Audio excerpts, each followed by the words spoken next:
Alors, donc, nous enchaînons avec la présentation suivante. Favoriser le soin autonome, encourager les jeunes vivant avec la mucoviscidose à partager leur expérience à travers la création de jeux collaboratifs. Et nous accueillons donc Monsieur Fabio Bali, coordonnateur du projet Breathing Games Association, Madame Lustre Aline, IDE coordinatrice, tous deux de l'hôpital Necker Enfants Malades. C'est à vous. Merci beaucoup. Bonjour à toutes et bonjour à tous. Donc, le projet dont je vais vous parler, Madame Lustre malheureusement est en maladie, est un projet qu'on a donc développé en collaboration avec l'hôpital Necker, l'hôpital Cochin, grâce au fonds FHF de la Fédération hospitalière de France. Pour vous présenter le projet, je vous présente deux vidéos qui vont vous expliquer un petit peu de quoi il retourne au niveau de l'événement, les retours de patients, et puis après, je proposais d'avoir une période de questions sur la moitié du temps à peu près. Donc, l'idée, c'était vraiment de travailler avec des jeunes adultes en transition à Necker et à Cochin pour les inviter à co-créer un jeu, avec vraiment l'idée de travailler sur la question de la mucoviscidose, mais d'une manière vraiment différente à ce qui se fait d'habitude, en ayant vraiment les jeunes qui sont au centre du processus de co-création.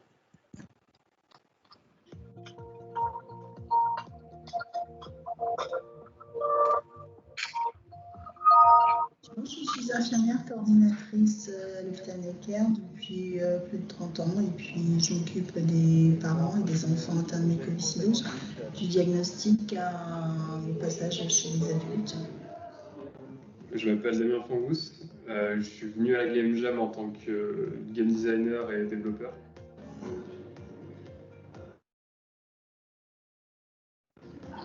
Je m'appelle Hélène, je suis kiné au CRCM de Necker depuis 10 ans. Je suis Maya Katzalbo, je suis la psychologue du Centre de ressources et de compétences dans la mucoviscidose de l'hôpital Necker. Et moi, je me suis vraiment occupée de l'organisation d'accueil, de recrutement des patients qui sont venus participer à la Game Jam.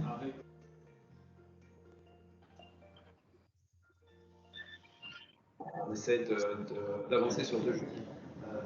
L'objectif, c'est de faire des jeux avec les patients, essayer de les intégrer dans le processus de développement. Donc, que ce soit dans le design, un peu s'ils ont des compétences en programmation aussi. Pour créer notre histoire, c'est à nous de donner des idées et que c'est comme si c'était nous, on nous donnait une petite part pour créer le jeu. Donc on sait que les jeunes jouent beaucoup aux jeux vidéo et c'est vrai que nous, on est toujours à la recherche d'outils innovants pour communiquer avec nos patients et pour les inciter à mieux prendre soin d'eux et à mieux connaître leur maladie. Je trouvais que du coup, cette idée de mettre en place des jeux autour de la mucoviscidose avec les patients permettrait sans doute d'obtenir à la fin des outils, des jeux pour eux, pour s'amuser.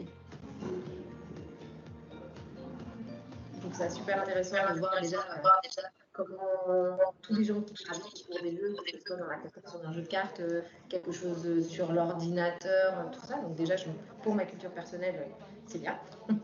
Et puis essayer de trouver d'autres outils, c'est vraiment très intéressant, je trouve, pour ces jeunes.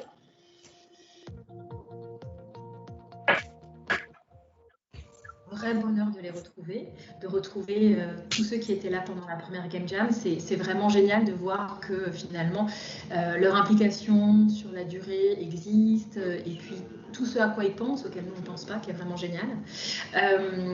C'est un bonheur de voir leurs inspirations, de voir à quel point leur créativité permet de mettre en forme nos pensées. Là, je pars extrêmement heureuse de voir à quel point les choses se mettent en place, à quel point on peut discuter avec les designers et faire évoluer et amener notre expérience dans la création de ces jeux. Je pars ravie d'avoir revu tout le monde et d'avoir passé un week-end de collaboration créative intense.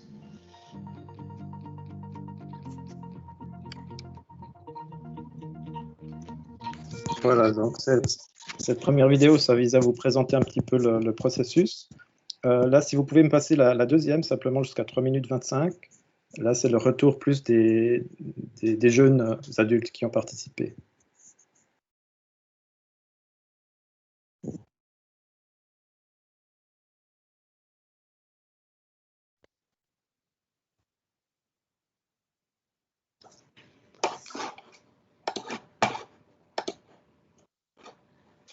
Merci. Je crois que de toute façon, les patients sont vraiment dans un truc, l'interactivité, ça les intéresse. Et puis surtout, là, on leur propose pas une application sur leur maladie. On leur propose pas un jeu sur comment faire ses aérosols ou comment prendre ses médicaments. Mais on est finalement dans quelque chose de beaucoup plus narratif qui ouvre aussi l'imaginaire et qui leur permet, eux, de sortir de ce contexte uniquement maladie, finalement, mais tout en y étant complètement. Et ça, c'est un truc qui est pas mal par le jeu vidéo, parce que on permet à la personne de s'amuser. Bon, ce sera pas non plus la montagne de fun, hein, mais ça permet quand même à la personne, voilà, de passer un moment pas trop relou, et pourtant ça la fait réfléchir sur ses actions, ses pensées, ses décisions. Je dis que les gens, en fait, ils aiment pas forcément, comme moi, ils aiment pas forcément quand on vient leur poser plein de questions sur la maladie, ou leur essayer de leur fourrer des principes et des réflexes à avoir sans trop leur expliquer pourquoi. Alors que là, par le jeu, en fait, c'est induit subtilement. On leur pose des questions qui ont été tournées de manière un peu cynique, un peu faites pour faire rire, avec un vocabulaire qui était le nôtre. Donc, on a écrit vraiment comme nous on écrit, limite en texto. Donc, pour vraiment que les gens qui le fassent se sentent un peu concernés par ce qu'ils lisent et par ce qu'ils font. Et quand il y a des questions qui font rire, forcément, on répond comme on le ferait et pas comme on pense qu'il faudrait le faire. Et du coup, c'est là qu'on voit les réflexes qu'on a. Puis à la fin, quand on voit que la santé elle est très basse, parce que forcément on a pris une question mauvaise, on se dit ouais, t'es tout d'accord. Là, ça fait, j'ose espérer que ça fait réfléchir les gens. Et c'est cool. C'est assez libre en fait. Et on demande beaucoup d'anecdotes. C'est personnel en même temps, impersonnel dans le sens où c'est pas ta vie à toi, mais c'est une vie de muco en général qu'on demande. Et ça, je trouve ça cool. En vrai, c'est bien parce qu'après, tu peux partager tes idées avec des mucoviscidosiens. Puis là, tu peux leur parler un peu de ta life. Et voilà, c'est cool. T'es changé. Après, c'est chiant d'avoir le masque, ça me saoule, mais sinon ça va, c'est bien. Ce que je trouvais intéressant, c'était le côté décloisonner un petit peu la mucoviscidose. C'était très présent dans les commentaires qui ont été faits par les malades en particulier, de cette idée qu'ils voulaient que les autres gens sachent qu'ils sont malades, mais en même temps ils ne voulaient pas être considérés uniquement par rapport à leur maladie. Finalement leur maladie, ils l'ont, ils vivent avec, et ils savent qu'il y a un certain nombre de contraintes liées à cette maladie, de contraintes simplement des symptômes de la maladie, de contraintes des traitements, etc. Mais en même temps, ils ne veulent pas que ce soit ça qui les définisse, et ils ne veulent pas de la pitié des gens. Ils veulent vraiment pouvoir interagir avec des gens qui savent qu'ils ont leur maladie, faire comprendre aussi ce que c'est que cette maladie, mais ils ne veulent pas être définis comme étant juste un malade, ils veulent pouvoir faire plein de choses, et ça correspond à ce qui se passe dans la vraie vie, ils font plein de choses. C'est vraiment le partage, et puis en plus le partage, mais très large, dans le sens où c'est un... Merci Florian. Donc voilà, l'idée c'était un petit peu de vous présenter le projet, et puis là je propose d'être dans une approche plutôt ouverte. Donc je ne sais pas si vous avez des questions qui émergent, des retours.